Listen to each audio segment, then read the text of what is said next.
Well, first of all, do you know that Father's Day is the least attendance in churches?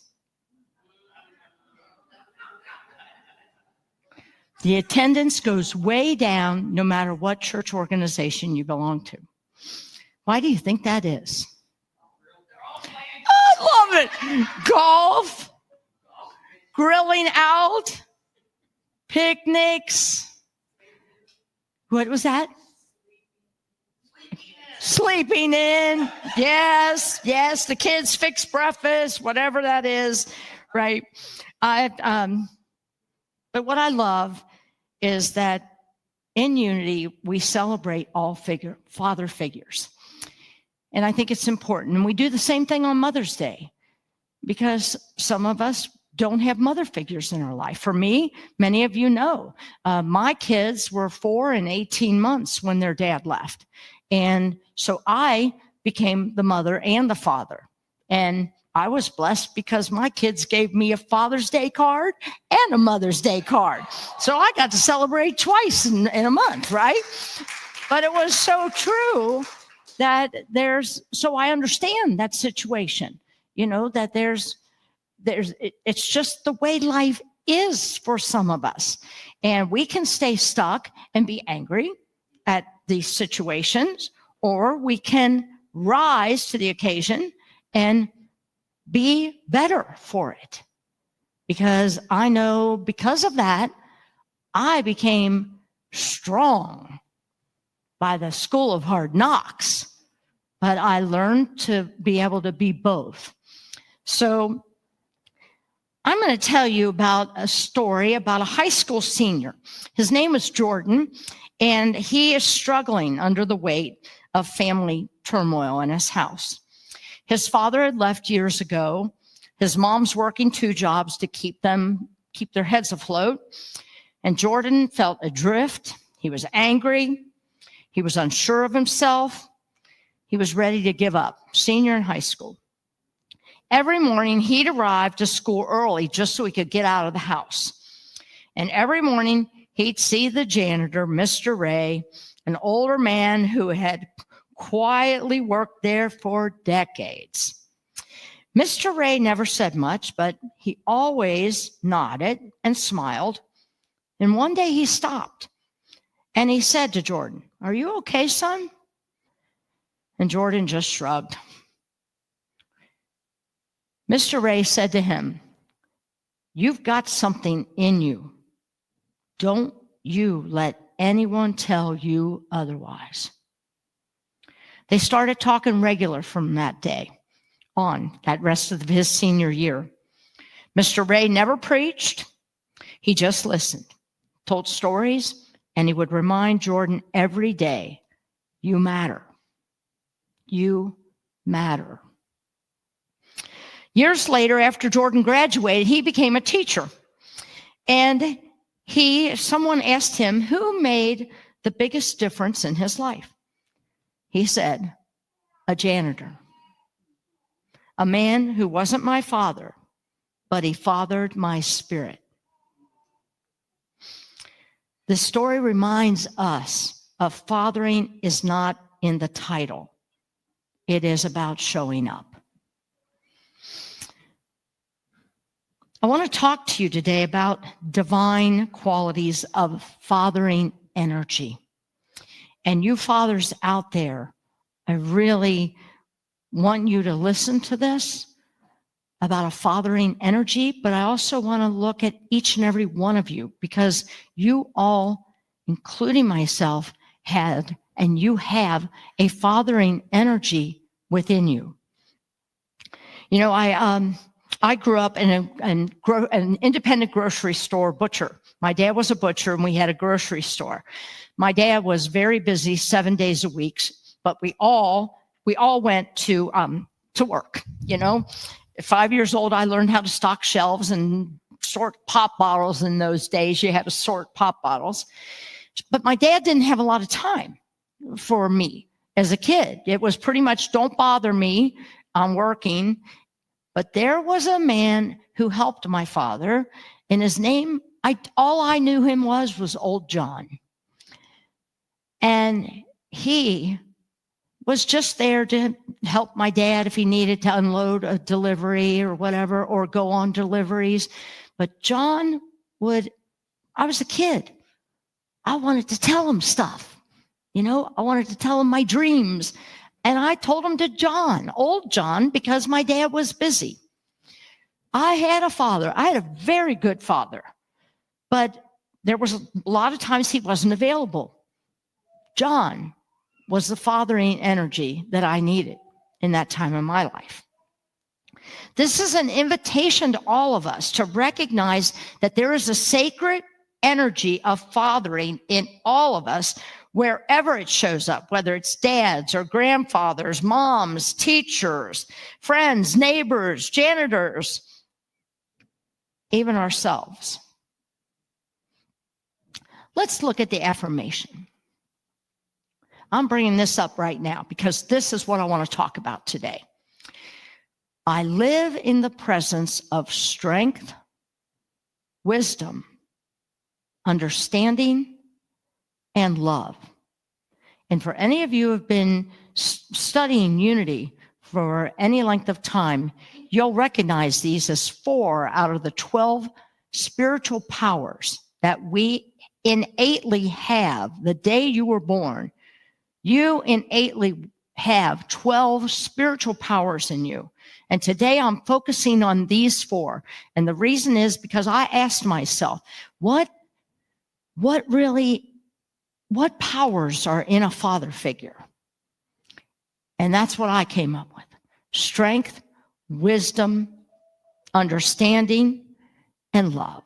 And I think we may have forgotten to mention in the beginning of service to put your cell phones on silent.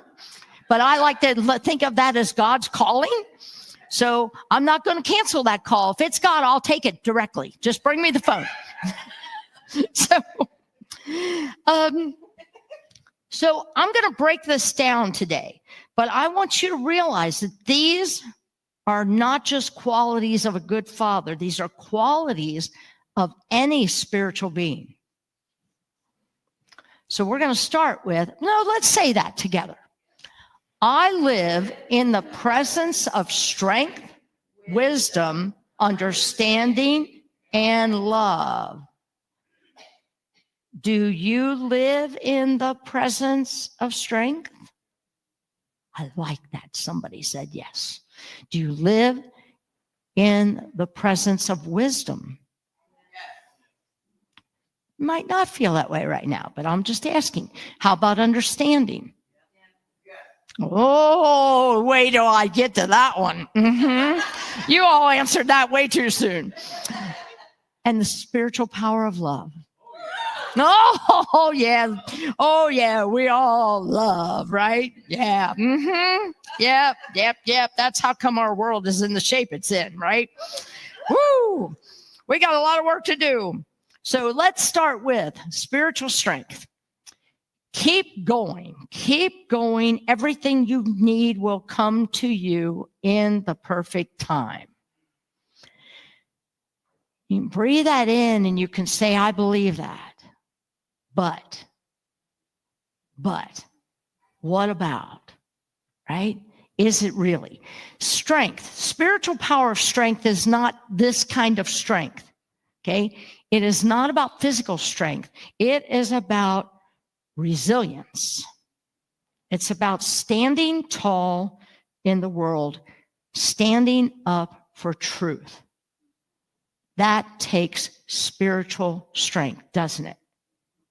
You can have all the muscles you want, but if you don't have that, how can you stand in your truth and stand?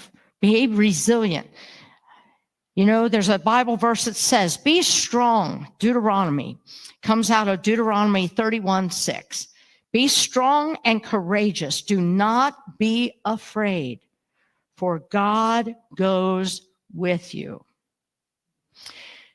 Now, we focus in unity that God is not just out there. God is where? Within us, right? So how can God help but not go with you?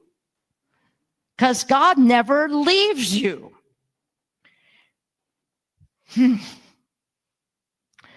Oh, I don't know why that song, "We Got to Get Back to the Garden," is coming into my head, but who knows? It may show up later today. But why is it that we get afraid? What is it that causes you to lose your strength? What causes you what? Separate. That must be why the song is coming to me. Because we left the Garden of Eden when we became separate from God, right? And we are spending our lifetimes trying to get back to the garden, to the oneness state of consciousness. And it takes spiritual strength to stay there. So let's go to that next one. What's the next one? Wisdom. Owl is my totem animal. It really is. I love this.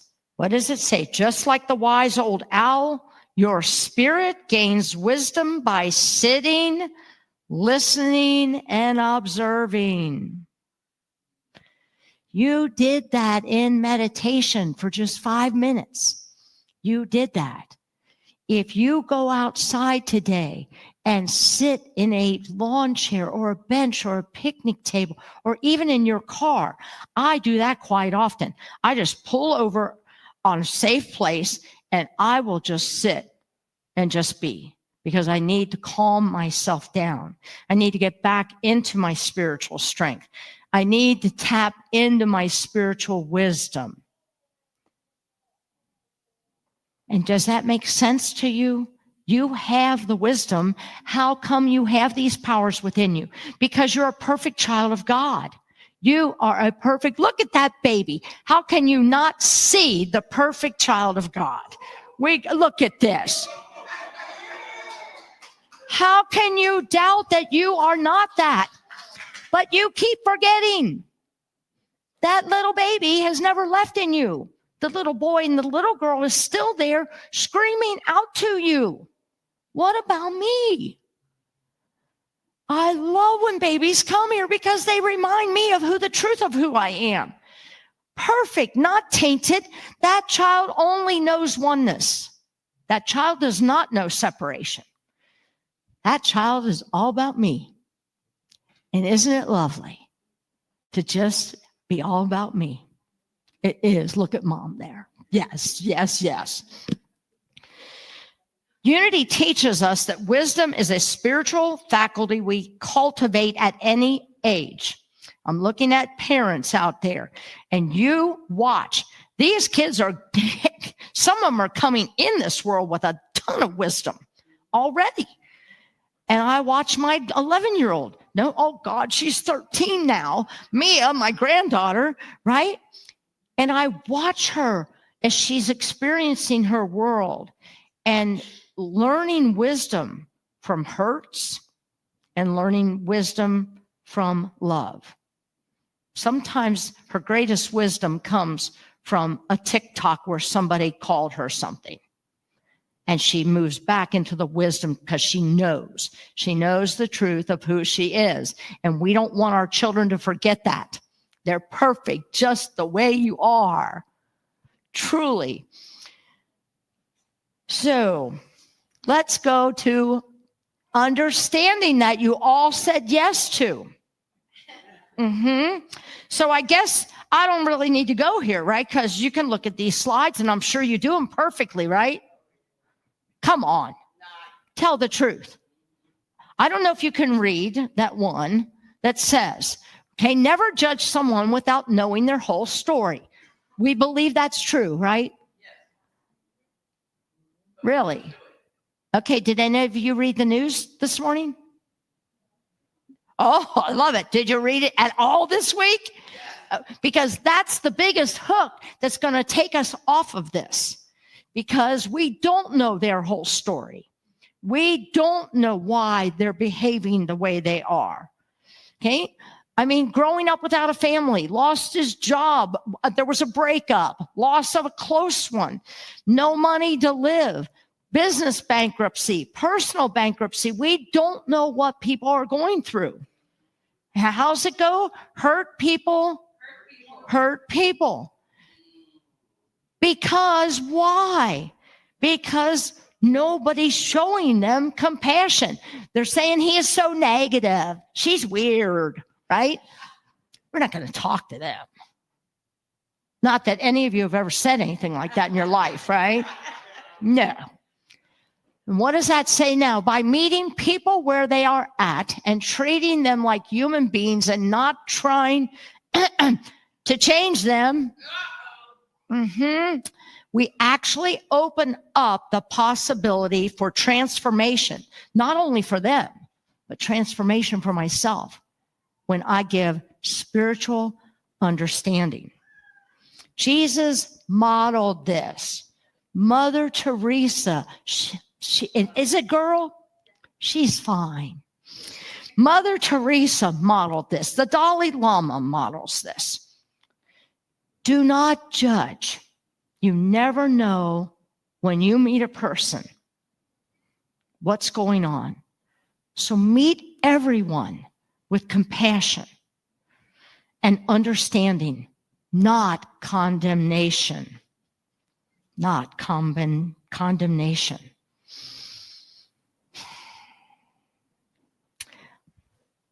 I'm looking at our world that's really is what the cause of me being discombobulated and questioning what is going on, questioning what is happening. Where is our integrity? Where is our compassion? Where is our allowing and loving our human family? We think sometimes it's just us on this planet, but there's a whole world, right? And I think this understanding is where we have to start, people, honestly. To not be so quick to judge. Just because somebody doesn't look like you, or act like you, or believe the way you do, who are we to judge? There are so many stories in the Bible of Jesus' example, who I feel is one of my greatest teachers, honestly.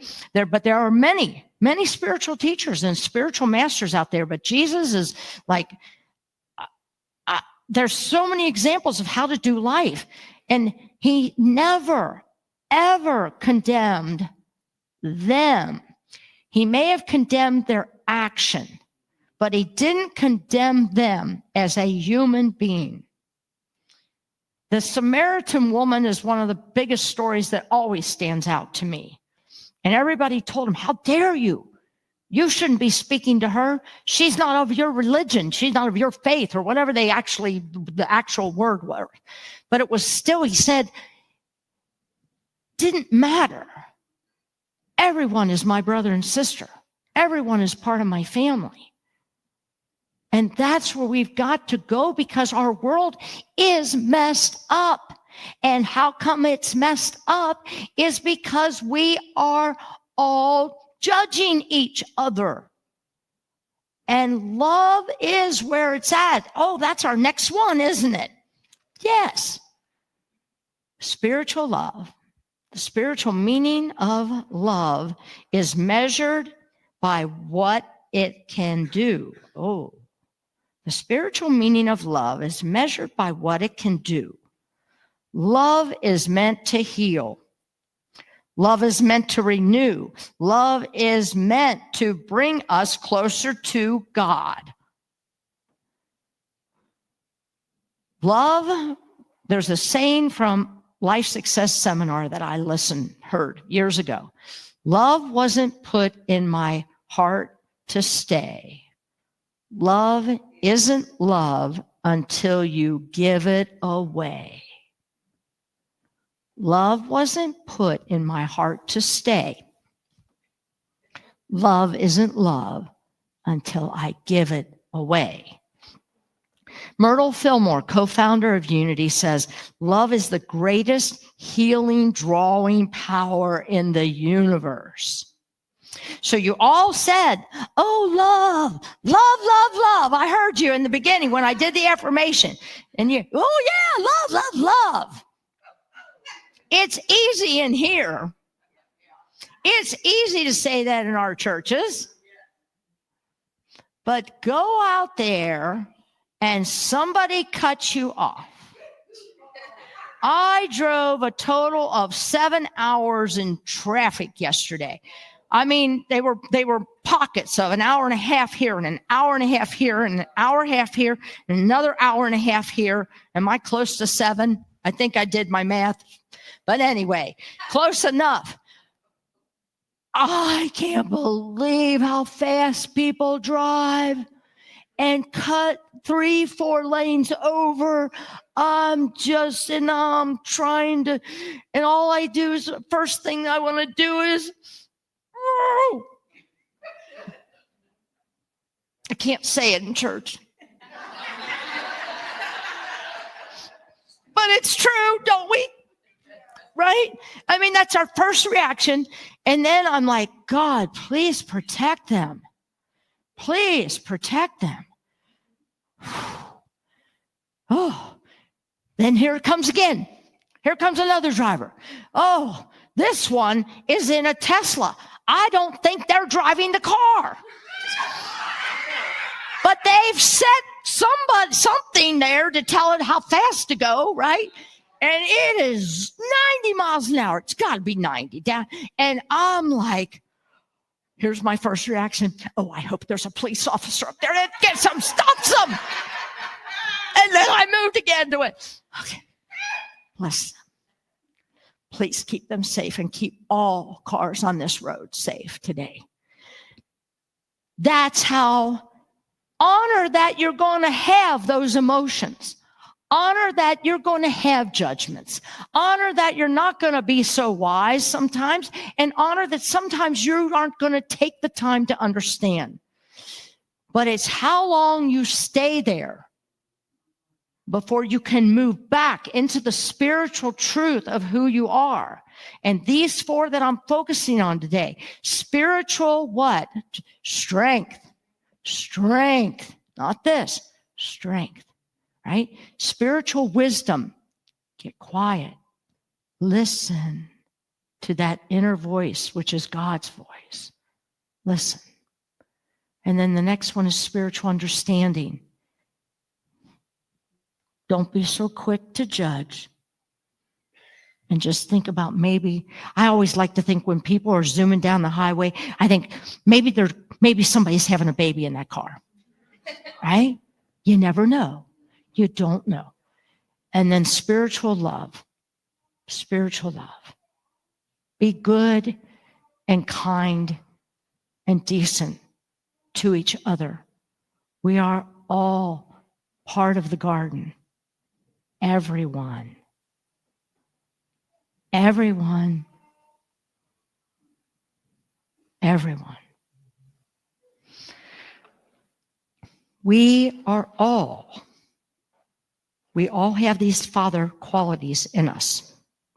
Let's look at that next one. Oh, there. There's a Father figure in all of us. So let's say that affirmation again. Let's say it together. I live in the presence of strength, wisdom, understanding, and love. Namaste. The Christ presence, the Father figure energy, the Father spiritual energy in me, and my dad, truly see and honor that spiritual fathering energy in each and every one of you. Namaste and happy Father's Day.